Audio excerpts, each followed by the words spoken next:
What is up, Thrive fam? CJ Finley here again with another Thrive on Life podcast episode. And today I'm fortunate enough to be sitting next to my really good friend, Cory Camp, who's in town from Los Angeles right now. He was on a road trip in a Mini Cooper, right?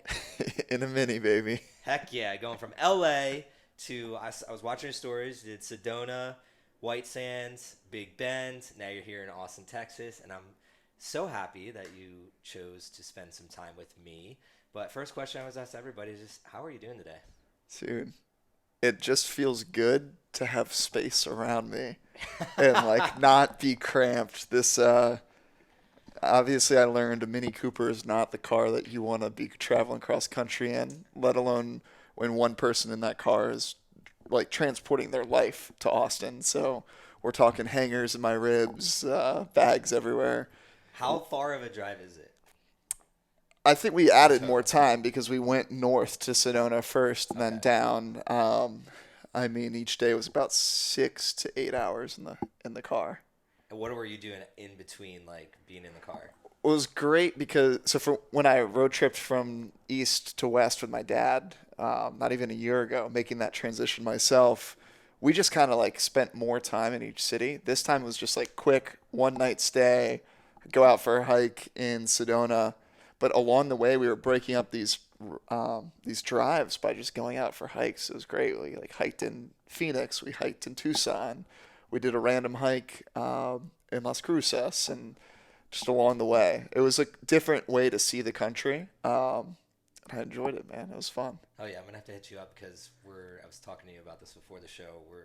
My wife and I are planning a road trip to Sedona this winter, and I'd already kind of planned out going through White Sands and then a couple other places. So one of the ways we were breaking up, she was laughing at me because in the email that I sent her with the breakup, it was just like, we're gonna drive and then we're gonna go for a run here or there or a hike, and then we're gonna get back in the car and then we're gonna drive another couple hours. I got some spots for you if you need. So man. It's cool to hear that somebody else has done that, and I would definitely take you up on that offer. But today's first question, and the thing that I think I want to get out there for you on today's podcast, is your brand, Forever Athlete, and it definitely hits home with me.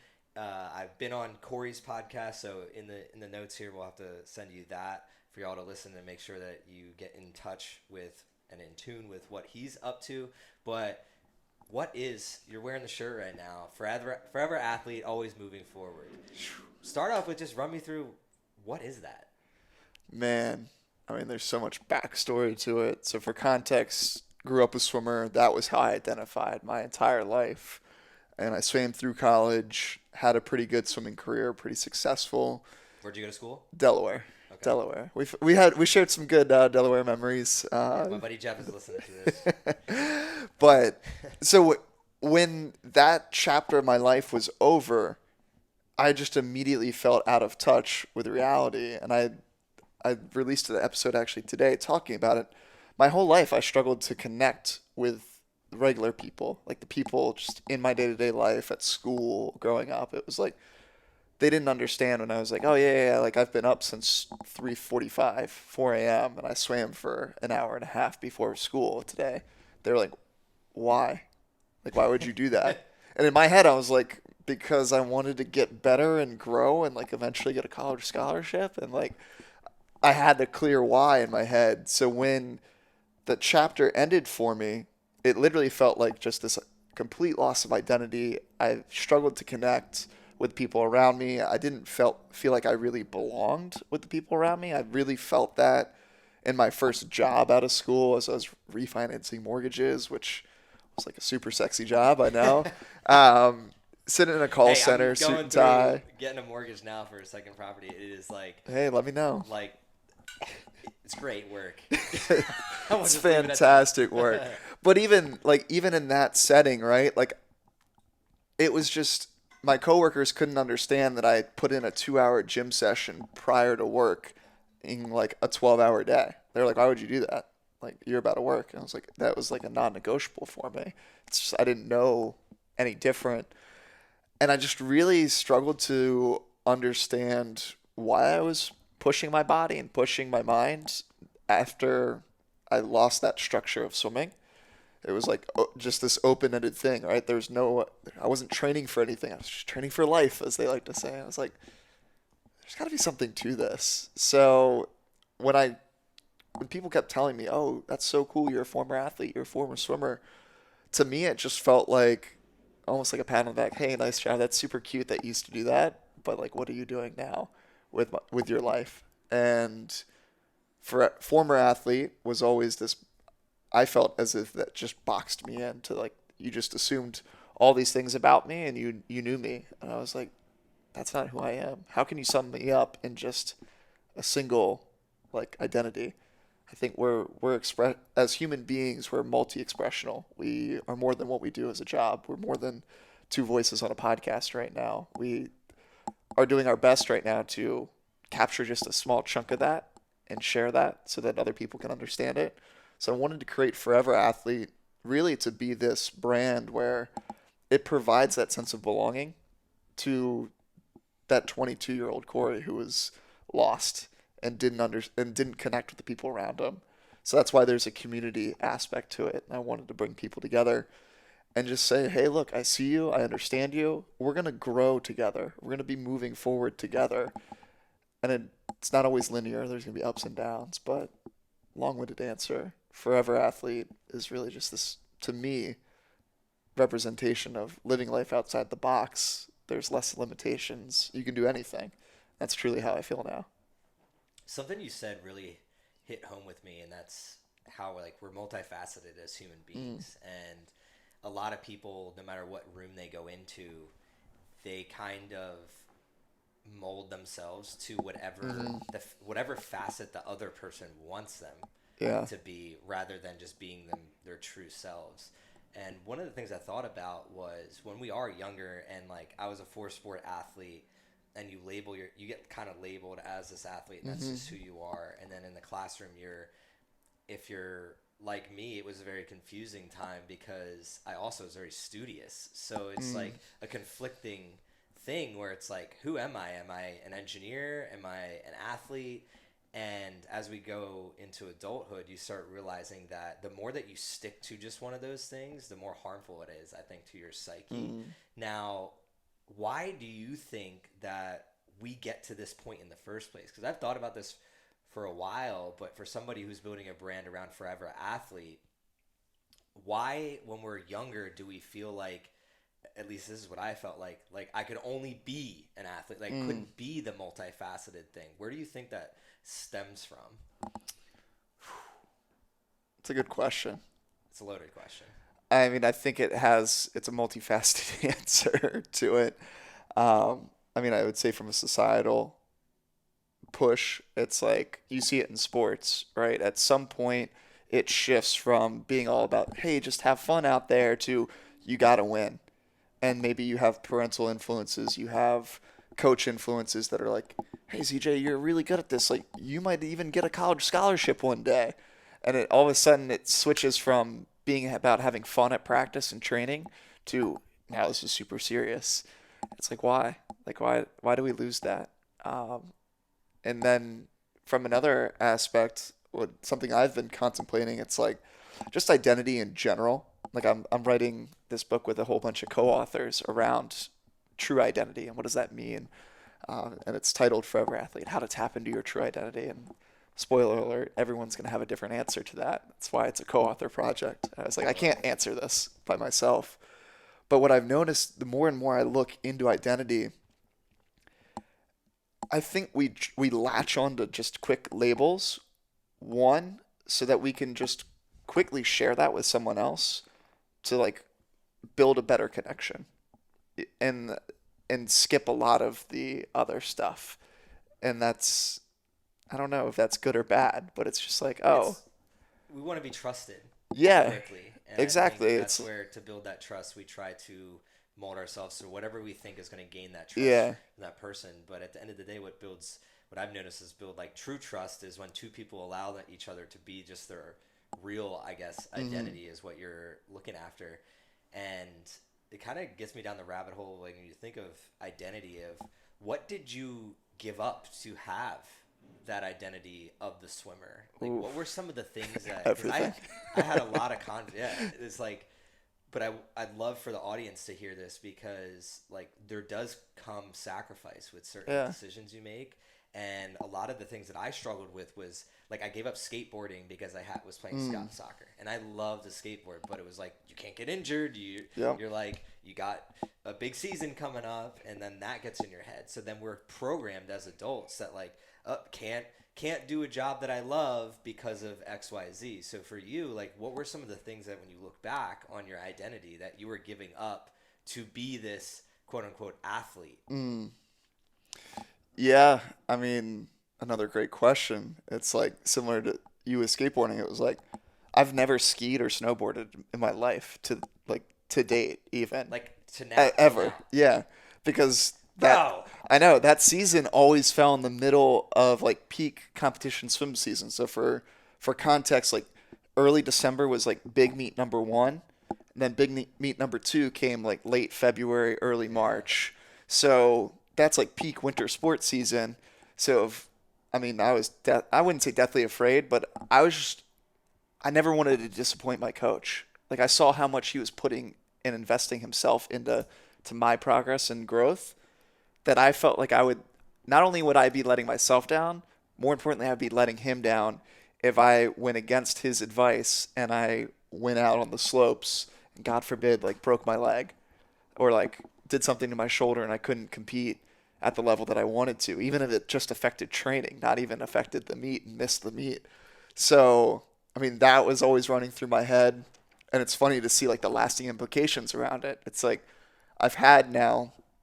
I'm over 4 years out of school, over 4 years removed from like being a competitive collegiate athlete, and I still haven't like gone about it just because I think I'm conditioned a certain way. We're gonna change that this winter. This winter, you have to like, and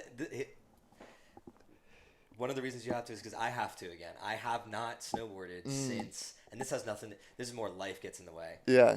Since I moved to Texas, which was like over 5 years ago. Yeah. So I have not gone back. I mean, I've been to the mountains, just not just regularly. Yeah. But like I've not snowboarded since then. It's one of the it's one of the most you're gonna love it. Wait, it sucks at first because there's a pretty steep learning curve, but as soon as you get it, it's just like the feeling of going down the mountain is just, and you love the wilderness. It's just, I gave up when I played soccer. I gave up skateboarding, but I didn't give up snowboarding. During the winter, it was like the one thing. But snowboarding was a little bit more controllable of like, just don't do anything stupid.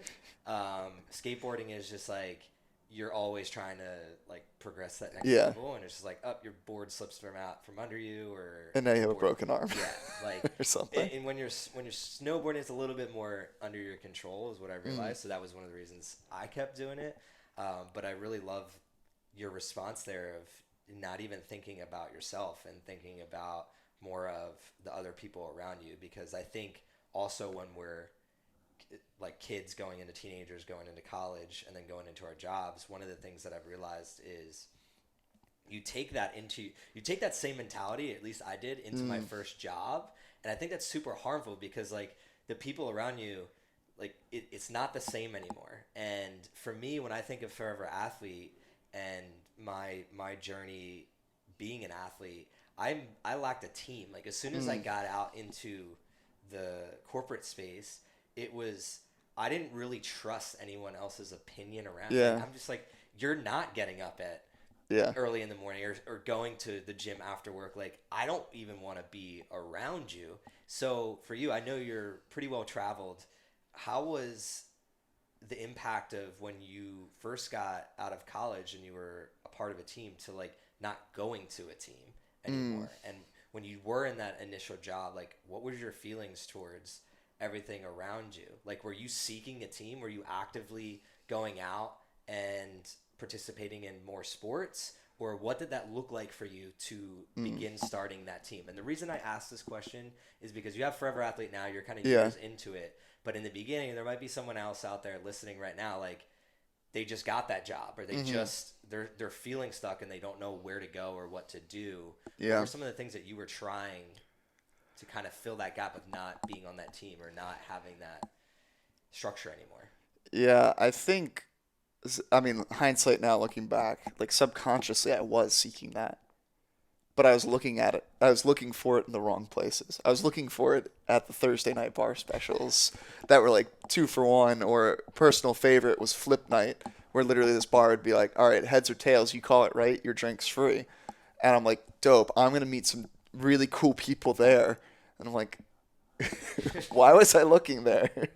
I wanted to be surrounded with people that I tell them this is what I want to do in my life, and they don't look at me like I have 7 heads. They just ask me, "Cool, what can I do to help you get there? Like, how can I help support?" Or that's an awesome idea. Like, go for it. And that's what I noticed the first few years out of school. It'd be like, I wanted to host a podcast, and my immediate friend group was like, who the fuck are you to host a podcast? And I was like, I don't know. I'm just going to start recording and just see like what happens. So I think subconsciously I was seeking that. I was just going about it, quote unquote, in the wrong way. I was fumbling around figuring it out. And that's what I think everyone has their own journey though. Like I think I needed that experience too. Not to say like if you're just out of school, like don't go and do those things. I think those experiences, everything happens for a reason, but be open to looking elsewhere too at the same time. How much are you a believer of the saying like you're the average you're the average of the 5 people that you hang around most? And it doesn't have to be 5. You can take it out of context. It's just like, but how much do you believe, like just within your life personally and living, going to school, being on teams, having different jobs, Yeah. living in different cities, how much do you think that plays an impact on people? Oh, 100%. So I look at it from this. There's this challenge skills sweet spot that exists for our performance, and you have on like the x axis. Is that the vertical one? Yes. Right. Yes. No, X is. Oh shit! All right, y-axis Right. going Y-axis up. is You have challenge on one side and skills on the other, right? And you can flip around with it, but there's gonna be always this sweet spot of you want to have people around you that challenge you, but are just like outside of your skill. Like if I don't know podcasting, perfect example. I didn't know this podcast setup existed when I first started podcasting, and then when I came through Austin last year for the first time, I was like, holy crap, this is the best podcast setup that I've seen. I need to get that. Like, but I never would have been open to it. So with this challenge skills sweet spot theory, what it's saying is if it is too challenging for us, we're going to get, and our skills aren't there to meet that demand, we're going to be anxious, or we're going to be like underwhelmed, or we're going to be just like, oh my gosh, I can never do that. I'm going to be overwhelmed with it. On the vice versa, if we're highly skilled, but the thing isn't really challenging, we're going to just feel bored. We're going to feel apathetic towards it. We can't just get up for whatever that thing may be. I think the people around us really help us fine tune that challenge skill sweet spot. I want to always be in rooms where the people I'm around, I'm honestly slightly behind them in a sense where I there's something I can learn from them. That's why selfishly I love hanging out with you because I walk away every time being like, oh shoot, CJ's taught me something new today. Even if it was just a 5-minute conversation, or in this case like a few hours of my day, I'm gonna walk away and I'm gonna be like, oh cool, I see what he's doing and I'm inspired by it, and he's gonna challenge me. But you're not too far above me in that sense. You know what I mean? Like there's inspiration where I'm like, okay, cool, I can almost like go along with him versus if I was sitting down with Joe Rogan, for example, we were talking about that beforehand. I'd be like, he's so far ahead of where I'm currently at. I'm going to get a little underwhelmed or a little overwhelmed and be like, I'll never get there. Um, so I think the people we surround ourselves with really plays a role in just our overall excitement level of just day to day. So if you're And yeah, I love this response, and I want to parlay that into yeah some of the best experiences I had, and I had to move around, and maybe this is the same case for you, and that's what I want to ask. I had to move around to find where I would be with people that would, like, I consider you someone that'll always be that person. Like, because there's also, when you were talking about challenge and skill, it's, you want to be around people that don't feel like they're competitive, but they don't feel competitive towards you. And that's where in my old environments, it was like, if you're going to do something cool and I'm not doing something cool, I'm going to put you down because I'm not doing something cool. And like with the podcast and my friends, they're just like, no, don't do that. Like, who are you to do that? But ultimately that's them being like, I'm not doing anything. So you shouldn't do anything either. That's subconsciously, that's the vibe that they give off. Versus once I got to Austin, I started realizing, wow, there's a bunch of people. Like this morning, like I had a workout with 3 really badass guys in their own realms, and none of us are competing in any lane except for our own and supporting each other's lane.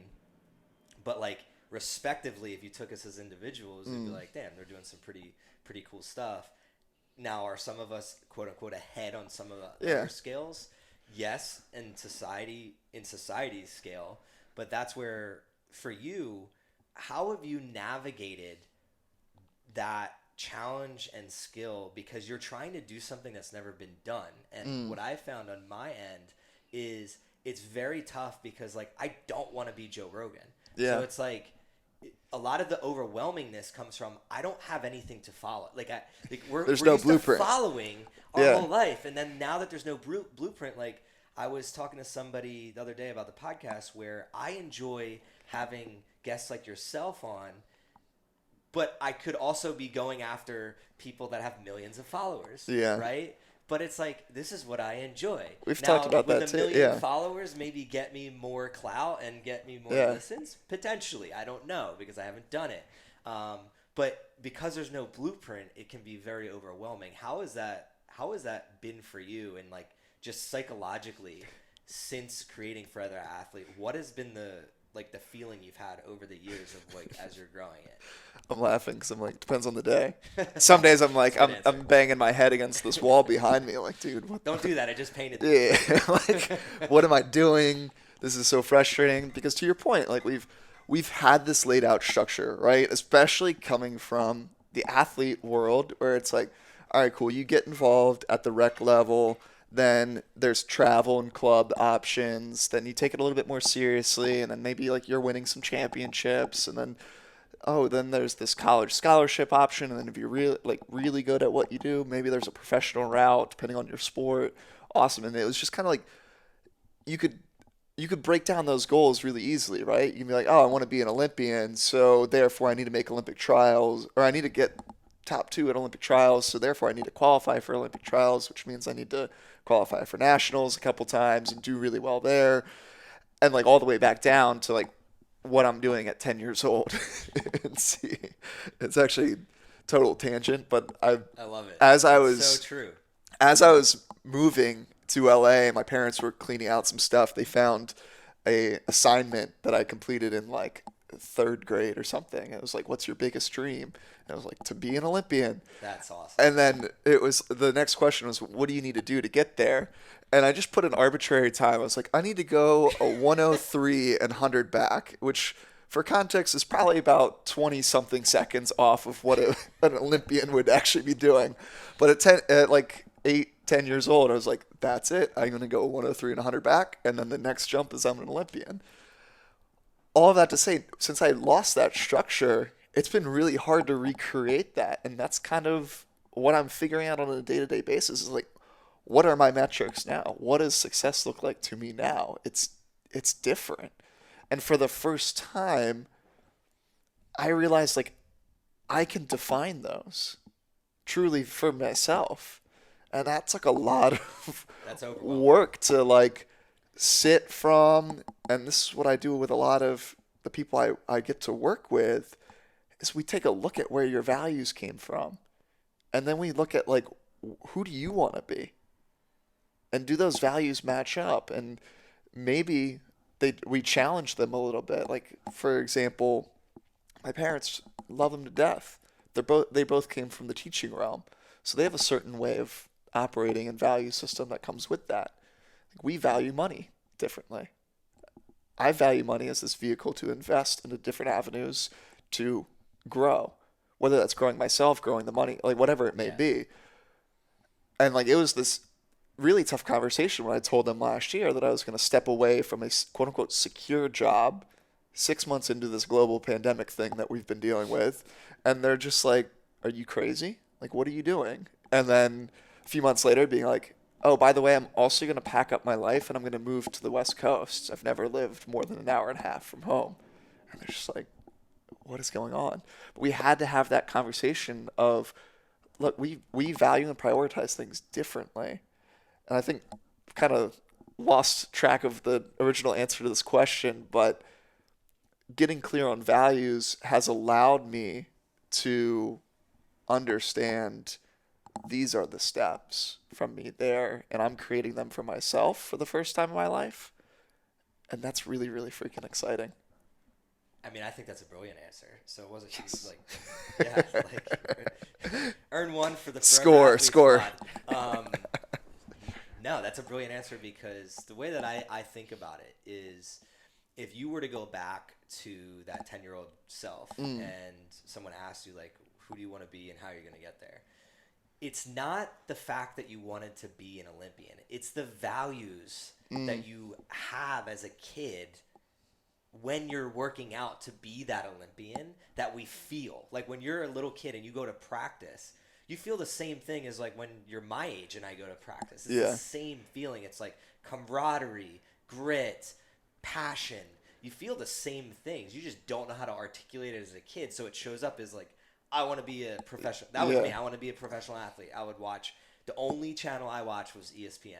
Now, where I found conflict was I was also a skateboarder. I also liked to write. I also liked girls. I liked all these You had things. some other interests. I had some other interests, right? And then you start getting overwhelmed because you're like, wow, as a kid, I really love this feeling. And I want to be a professional athlete. But then you start realizing, I don't know if this happened for you. I started realizing I wasn't going to be one because I wasn't going to put the time into being one.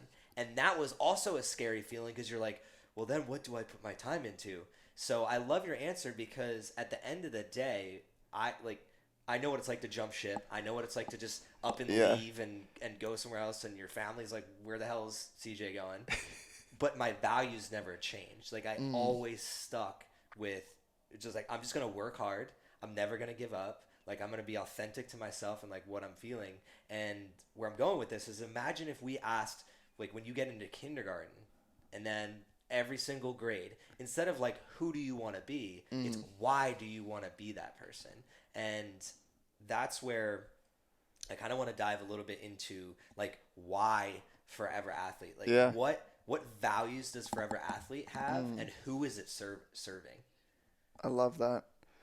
I think to extend on that point, it's really dissecting it down to like the meta level of the why, like of the things that you're doing. Like what are the skills that are showing up behind, or the strengths that are showing up behind like why you chose what you did. That's what really helped me break down and start to process who I was as I looked at why was I drawn to swimming of all the things in the world? Well, I loved being around people, but I also loved the option to put my head underwater and just like be in my world for an extended period of time. So I was like, oh, I'm like an extroverted introvert. Okay, cool. Like I love social conversation and meeting people, but at the end of the day, like I need more time by myself to like recharge my social battery. And then I also understood like looking at that, I was like, oh, cool. Why do I like connecting with people? I like connecting with them on a deeper level. Like, I had this opportunity when I was swimming at Delaware. This guy, 2 years above me at Towson, which is a rival school for us, and him and I were rivals, so to speak. We were competed in the same events, and I remember we only swam against each other my freshman and my sophomore year. His name's Matt Lowe, great dude. And like we would trade off who would win. He was honestly a better swimmer than me. But instead of being like this constant like, oh man, I hate that guy because he always beats me. I hate Matt. Like screw him. I was like, man, I got to know Matt as a person outside of the races and stuff. We started to become friends. I had this opportunity about a year after I graduated. I happened to be on a cruise through the Bahamas, and he happens to be from Nassau in the Bahamas, and he happened to be home visiting his parents that same time that like my ship was going into port for the day.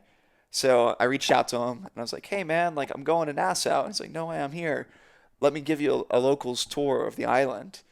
It's like, this is so freaking cool. Like, these doors are open because we have this common thing. And even though him and I only talked a handful of times here and there throughout the years in swimming, we were able to have a full like half day together. It was never awkward. There's no awkward like pauses there because there's just this mutual understanding of like I knew exactly who I was sitting down with because it was me. It was a reflection of me.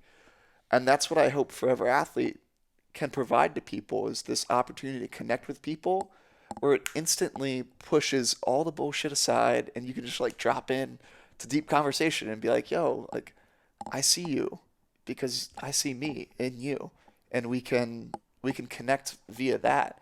And it's going to show up in different ways. It can show up in we can go hit a workout together, we can go meditate together, we can have deep conversation at a dinner party together, we can it's going to be all these different things. That's why I'm like very hesitant with the company and the brand now to only throw like workout events. 'Cause I'm like I don't want that to be the only thing. Like I hosted a talent show a few weeks ago because to me, growing up, I didn't think I had any other talent beyond swimming, beyond my athletic ability. And even it's funny, even at the talent show, someone was like, I went up there to share, and they were like, "You gonna knock out 50 push-ups?" And I was like, "Man, all right. I'm actually gonna perform spoken word poetry, and like see how that goes." And they were like, "Really?" And I was like, "Yeah." And just be open to it and see like what happens.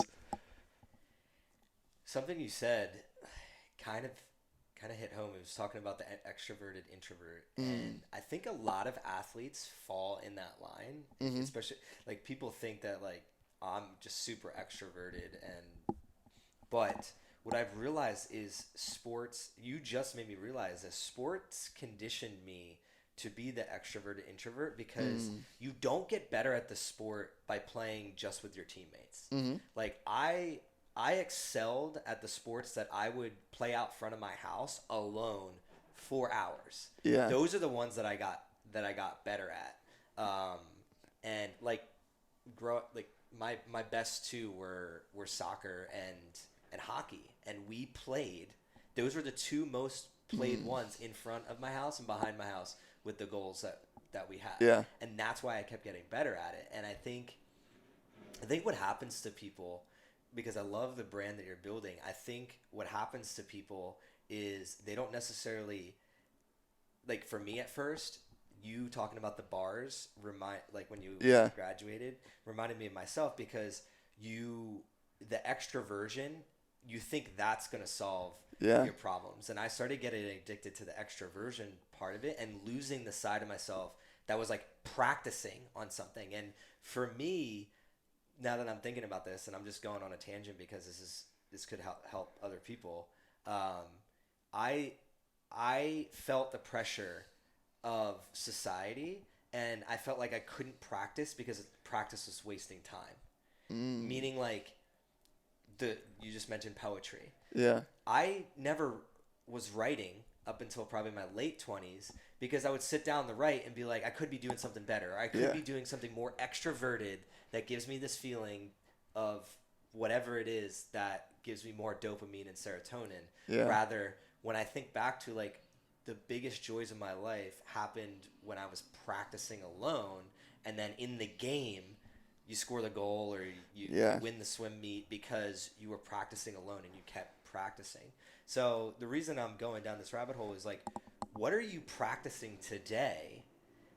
Like, you're not playing sports and you're not doing these things. What are some of the things that you practice every single day to make Forever Athlete better, not only for yourself, but for other people out there?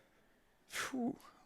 A whole bunch of things. I mean, writing is the first like thing, and constantly learning. So really, the whole premise of the company and the brand is basically I want it to be masterclass. I want it to be very educational to people, but it meets meetup and accomplishing both through flow state.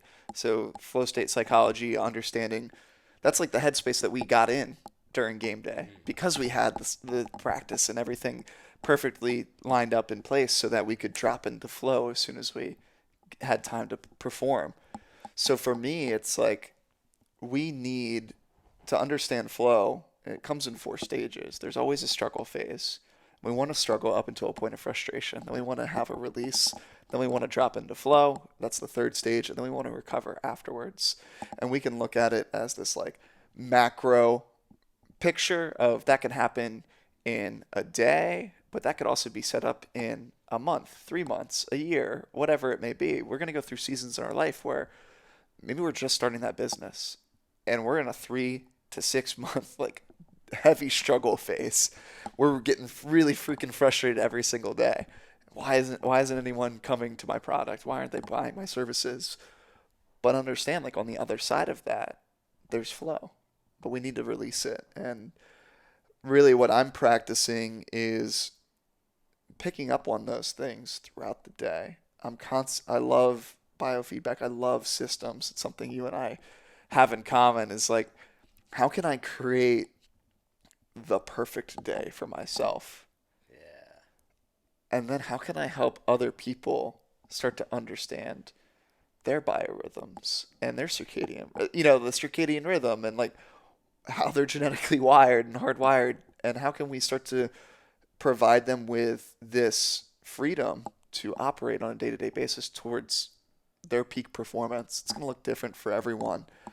But that's kind of what I'm doing is I'm constantly experimenting, constantly learning and implementing and just seeing kind of what works for me and how I can help other people start to ask that same question. I think one of the things you hit on earlier when you asked, like, what did you give up? I think that is one of the hardest things to undo with athletes because it drills in to us this belief that everything is an either or in our life. And it's just kind of black and white. You can't have it all. You have to either or. And I would argue we can have it all. There's always an opportunity to look at something and say it's an and also. And how can we create more and alsos in our life? That's really what I'm practicing. That's what this little road trip that I just came off of. Yes, I was in the car. Yes, I was hiking national parks and doing some really dope stuff. I was also working. I was taking phone calls. I was seeing clients. Like all of that was happening at the same time during these downtimes. And it kind of really is just challenging the norm of a day-to-day life. Like what can you actually do in a day? Like why can't you go hike Big Bend National Park for 6 hours and also see clients and create content and just be present? Like why not? Like why do we have to sacrifice things? Because the system that Yeah. you're talking about doesn't tell you that you can do that, and that's ultimately the system that we grew up in and is still existing, which is frustrating. Hasn't aligned with the fact that you do have a phone now. You do have the ability to connect. Like when we're kids, like that's a little bit different. So that's another going back to like your parents and some of the struggles I had, which like they both completely understand what I do now and like why I do it. And my dad I'm trying to help him figure out how to make like a mobile business and stuff like that now that he's retired. Awesome. Because you can. And that's where I just think like, unfortunately, most human beings operate in like, we don't know what we can't see. Mm-hmm. But most people don't try to ever see. They're just walking around blind. Yeah. And that's where as an athlete, especially for myself, how I thought about it when I was coming up was I was blind to the possibilities of like what I could be, because I wasn't looking at it how did you say it was like and also yeah and also it was just like, oh, I can either give up everything and become the professional athlete, or I could be kind of something in the middle where I'm good, but then I also party, and then I also do the school, and then I also do these other things, rather than being like, which does give me it all. Because if you ask professional athletes, like the all is being the professional athlete. Like they got that feeling, versus for me, what gave me that feeling was having a bunch of different interests and doing like kind of living the day that you just did. Now that's not for everybody. If you're listening right now and you have a 9-to-5 and you love it and it's all to you, like that's great. Like you found the thing. And I think for people like yourself and for me, because there was no representation of somebody that has it all, but it's a bunch of different little chunks, I got very overwhelmed, and that's Yeah. where it stemmed into like chasing adrenaline, chasing girls, chasing Yep. drugs and alcohol, chasing experiences that nowadays, like an experience for me is literally just like we're sitting in my podcast studio and it's just like it's nothing that crazy, right? Yeah. But it's like this gives me a better feeling. This is my all compared to doing a million other things that I used to do. I think it really boils down to one, defining all. What does all look like for you? It's going to be different. And then two, making sure that the daily activities, the behaviors, the habits that you put into place, they create a harmony and they create this beautiful life symphony towards that all goal, that like North Star. You know what I mean? For me, it's like I never want to find myself complacent because as athletes, we knew as like the moment we were not improving, we were losing. Like we lost. Like that's it. So I want to create a life now where I'm not embracing complacency, that I'm not just and sometimes that might mean actually sitting still. Don't confuse stillness for not actually moving forward. Sometimes we need to just be in whatever it is that we need to sit in, whether that be an emotion, a period in our life. We can still grow even if we're being still. That's something that I really struggled with as, being this hyperactive, go, go, go all the time. It was like, what do you mean I would benefit from meditation? Like I never saw that. But if we can understand that North Star and then we look at the habits throughout the day, I can look at, all right, for me, I understand my all. So for right now, I'm 10 months sober. Like alcohol doesn't play a role into the all that I am chasing at this moment. Is that a permanent thing? I have no idea. I might go back to that at some point. All that to say, like, that all can change, and that's okay. I think that's really where another pain point for a lot of athletes is just this. We hate to quit. We hate to give up because that was instilled into us at a very early age too. Versus in life, the faster you quit and move to something you can give your all to, the better you're gonna do. Yeah, it's funny. In the intro to the book, I write about how sport provided us with this playground to help discover ourselves, and it gave us this opportunity to fail and fail fast. It was like you tried out a certain soccer trick or hockey move, and it was like, oh shoot, I didn't execute that just right. I'm going to go back to it, and that's how you end up practicing for hours and hours and getting lost in the process. Where did we lose that? Like, why does that not exist anymore? Like, all of a sudden, at some point, for a multitude of reasons, we reach our 20s, and we think failure is final, and we're afraid of it. Some people are. When I think about this question, it just everything for me, and that's why I have a like clock on my tattoo on my hand, is time. People are afraid to really think about time and like the time that you have here on Earth. So we fill the time we have with things to distract us, and that's why a lot of people can't. They'll literally say, "Oh, I can't meditate," and I was like, "Okay, just go sit over there for 5 minutes. Don't say a word. Give me your phone." Okay, you just meditated. Like so, like because they box themselves into like what is meditation or what is. I think we fixate too much on like the what rather than the why. Going back to the core values we were talking about earlier, and we focus on the what because in the societal system is just like. We get paid for our what? Like, what do you do? What are you doing for somebody else? I hate that question. Right? So, because that's the structure that society has. Now, the people that really make it realize that money, again, just like you were saying, compared to your parents, is just a byproduct of your why. Like, if I show up with a really strong purpose, I'm probably going to attract other people like that and probably going to attract wealth. And wealth goes beyond just money. It goes relationships, experiences, education, knowledge. Money's it's literally just a representation of energy. It's an exchange it's a form of energy. And I think that people, going back to what you were talking about, because we don't really want to face the ultimate question of like, if I died tomorrow, like what is, right? Nobody wants to face that. and that creates, again, that distraction. So I've asked this before, like if you're driving to your job right now, or you're going, if you have all these different ideas and you're doing these different things, like the life that you really want to live is asking yourself, like Cory was saying, like what would that perfect day be? And you're never going to get the perfect day. That's what I realized. You're never, it's like perfect doesn't exist, right? But if you spend your life working towards that day, then you're going to have a purpose, and that purpose is ultimately going to give you the time well spent feeling.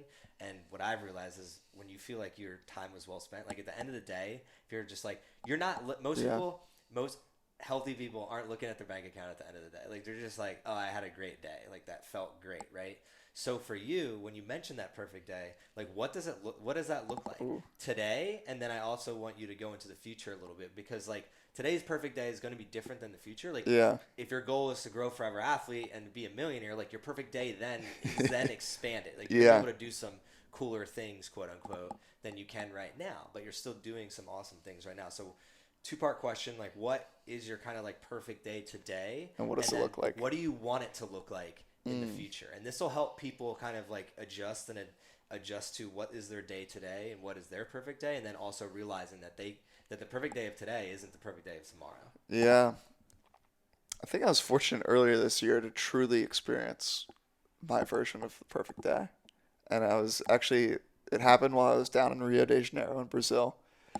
I woke up, went for a run on the beach there, came back, saw 2 clients. While I was seeing 2 clients, I was staying in an Airbnb with 2 friends, and we hired a masseuse to come to the house. Ooh. So I'm seeing my 2 clients. That masseuse is working on my 2 friends, and then they had client calls. So we set it up so like they saw their clients, and then I hopped on the massage table and like got work done on me. Best massage ever. 10 out of 10 recommend. Her name's Joy, which is also my mom's name. Down in Rio, hit her up. Also, extremely affordable massage, like most affordable massage I've ever had. It costs like $16 US. Yeah. Wow.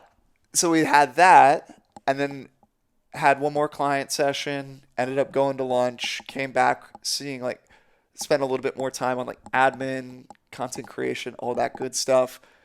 And then I went through for a helicopter tour around Rio, and I was like, "This is it." And then we finished with like a 5-course meal out to dinner. And it was just this constant flow of like, I was with people I really love and care about. They're great, great friends. I was doing really cool experiences that I haven't done before. So there's this novelty to it. But I also had time to myself. I was also serving others within that. Like it was just this cool thing.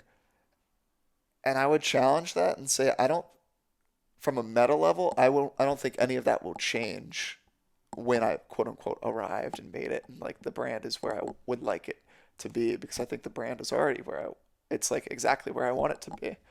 Like this moment right now is perfect, and so will 5 years from now.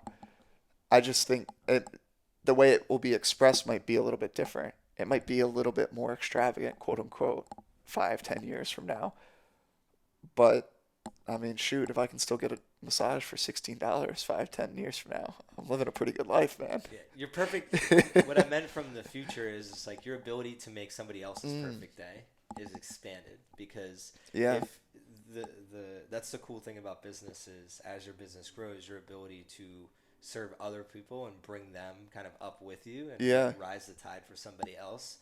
It exponentially just keeps growing. Yeah, whether you're hiring people, because at the end of the day, like if you hire people into Forever Athlete to help Forever Athlete, you're literally feeding people and building their dreams up. So that's kind of how I was looking at it. It was just like, but I love your end response to that, and it kind of reminded me of like you don't really need much, because like even on a ground level, it's just like, are you gonna fly in a helicopter every day? Like no, right? That'd be freaking awesome, but yeah. It'd be awesome to have your own helicopter, but like that's the ultimate goal of life. So we had headsets like this in the helicopter, and the limited Portuguese that I know, I asked him like, how much did the helicopter cost? And it was only about $200,000. So hey, it's doable. It's quite the possibility. But it's to say like what really happened that day is, again, going back to the values of like camaraderie. You're with people. You're outside enjoying some type of athletic activity, recovering. eating well. Like, so on the ground level, the reason that I love how you laid that out is like someone out there, like your perfect day, like you don't need much to have the perfect day. And that's what I like. I turned 30 this year. That was like my biggest realization is got the house, got the wife, got Yeah. you start achieving these things when you're like 15. You're thinking about like, oh, I'll never be there. Like that person 30 is so old, right? And then you get them, and it's this feeling of wow, what really makes this environment perfect is the little things in the everyday life. So that's kind of like where I want to flip this question over. Okay, 'cause we kind of know like in your extravagant type of perfect day, but you're the type of Just guy the that I day take to as day. like every day is like Yeah. pretty great, right? So what does that look like every day when you're not in Rio de When I'm not in Janeiro Rio. or you're not traveling to Austin? Like, what does a typical day in Corey's life look like? It's this harmonious balance between that extroversion and introversion. It's making sure that I'm setting up boundaries so that I can have that time with people I truly care about and love, whether that be friends, whether that be people that I'm blessed enough to work with them as a coaching client relationship, or calling my parents, or hanging out with my roommates, but then also making sure I have time for me, and I'm recharging, I'm reading, I'm writing, because I those things truly, they light me up. You know what I mean? It is really interesting to look at that. Like, I never realized how much I loved reading while I was a swimmer, because I didn't think that that fit the mold of an athlete. Because I was like, why would I have time to read? I barely had time to like stay awake to read the textbooks that I was supposed to be reading.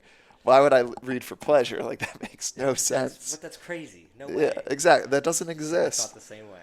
So for me, it's that harmonious balance, and that shows up in different ways. Like, Wednesdays are my favorite day, because that's what I've made the Forever Athlete LA day in LA, where we meet at 7 a.m. on the beach in Venice. We literally play games. I'll bring out a speed ladder and some cones and some hurdles, and maybe I'm creating obstacle courses, and it gives me this creative outlet to really think of something in my head of like, oh, okay, we're gonna like bear crawl to this cone, then we're gonna do like 10 break dancers there, and then hop up and backpedal, and like maybe I'll bring a tennis ball. We'll like throw a tennis ball into the mix, and then sometimes I won't even have anything planned. We'll just show up, and I'll be like, all right, guys, like today we're just gonna create like on the fly, like as we're here. Let's like remember as kids when we were 8 years old and you just gave us something, or you gave us nothing, and we were able to like entertain ourselves. Yep.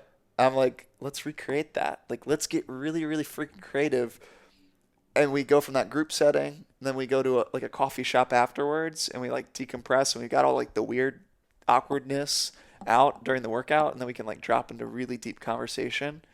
And then from there, I just like go home and take a nap, and then wake up and go into some content creation.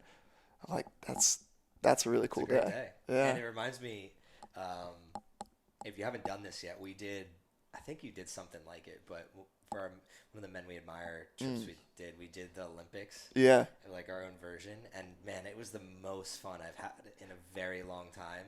We did like, you spin around on Like the dizzy bat. dizzy bat, and Yeah. then we had to carry an egg. So like you're spinning around on the dizzy bat, and then you have an egg on a spoon that you Yeah. have to run like 30 yards, and then you got to transfer to Yeah. somebody else. And then another fun one was like egg toss and the wheelbarrow race. One of the most fun ones we had was like you get in a circle and you have to rap. You have to. It's like a rap, but you Yeah. rhyme off of whatever that person before you. And it was so intriguing to see like who was really good at that, and then Yeah.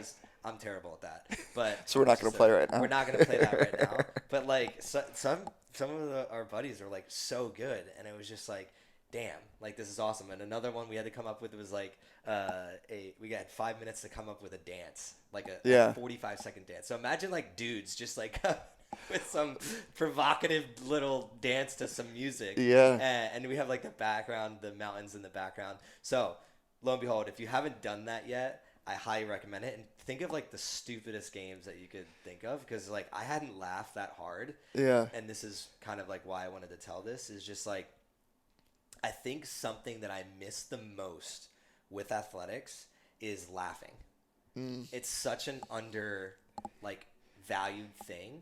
I used to literally have belly laughs every day because I'm around athletes and we're just doing like when you're practicing, you're doing dumb shit. Like when you're in games, funny things happen. Like after the game, before the game, like it's just constantly just lightening the mood of life. Now the game is real serious, but like everything else is kind of lighthearted. And I think in my life, like I've lost that, and that's something that I'd love for you to kind of describe. Like, how is Forever Athlete doing that? You just mentioned like you have the Wednesdays, but what other types of events are you doing to kind of like build that camaraderie and that laughter and that joy that I think a lot of people are lacking? And the reason that I'm diving down this hole is I think a lot of people out there, if you're in the corporate world or you're an entrepreneur, like joining groups like Forever Athlete fills that void. And coming from me personally, like that is something that's huge for me because I immediately know what it's like when I get that feeling. Yeah, two thoughts come to mind. First, you would just appreciate this because I know you're like the biohacker nerd in you. You have that trait as well. So belly laughter has actually been linked in studies to show like increases in correlations to increases in heart rate variability. So the more belly laughter that we have, it's actually a fantastic form of recovery, and it's great for like moving the needle a little bit in our HRV marker. As a whoop wearer yourself, I know you would appreciate that. That is a good stat right there. I'm gonna have to look into that more.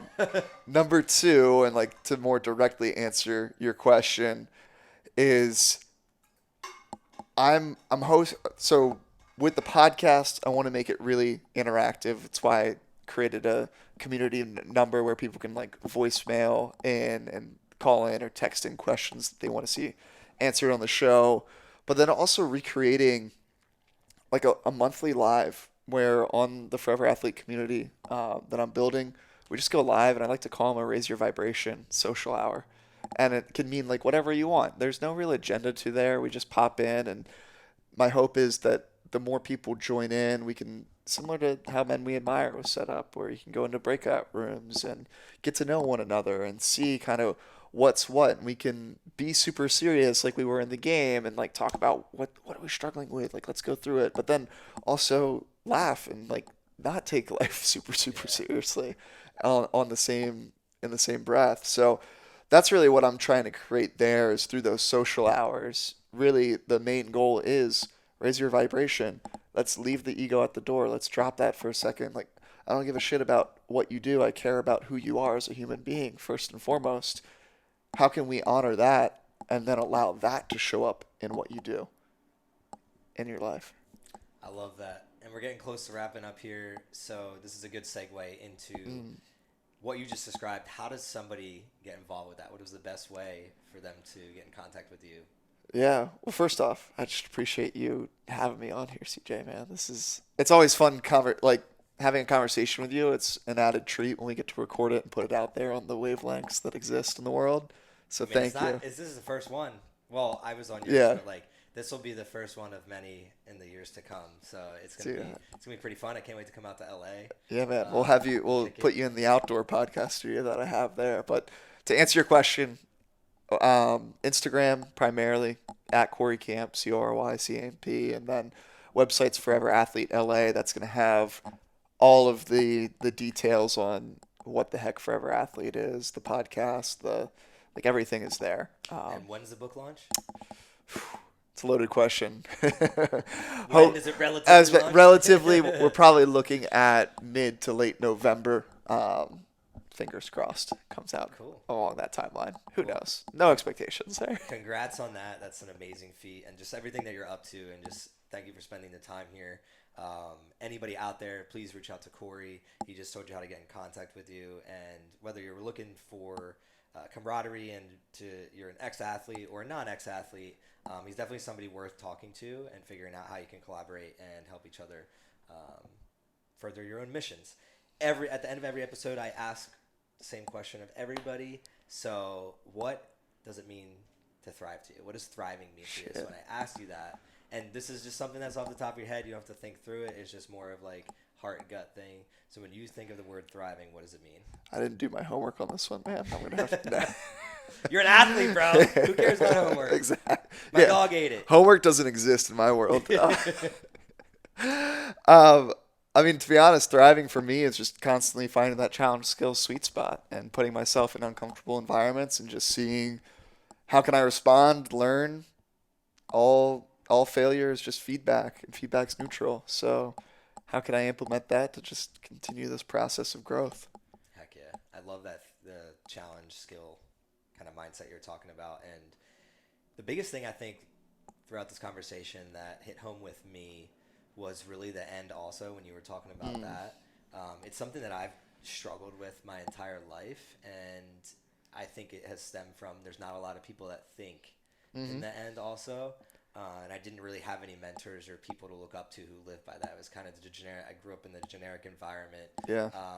And it's to no one's fault. It's just how life is. You're born into certain situations, and fortunately, we live in a time where Instagram came out and YouTube, and I got to start seeing those things and fulfilling more of who I am. And that's where I want to end here, because I want anybody else out there that if you feel like that end also type of person where there's a bunch of things that you want to do in your life and you want to mold your life to the lifestyle that you foresee in your head, you can do it. Cory's a great example of doing that, and he's also a great example of somebody that accepts that it's not going to always look the same. So it might be different tomorrow than it is today, and then 5 years from now, and that's okay. We're always trying to figure that thing to go all into and be all consuming. So if you're somebody out there that is struggling with that, please reach out to us. I know what it is like, and just in general, like, this is episode 118 of the podcast. We're getting up there, and I'm just very appreciative of you spending this time. But it's one of those things that is an all for me. It's an end all. So I can do this anywhere, anytime, with anyone I like, or don't like, because, hey, we have conversations, open conversations and debates. That's how we grow as human beings, right? So I want to end there. Please, if you like this episode, share it. Get Cory's voice and Forever Athlete out there. Let's help this guy out. He deserves it. Works extremely hard. Also, leave a rating and review. That helps us. But until next time, this is Jeff Finley with the Thrive on Life podcast. Thrive on, y'all.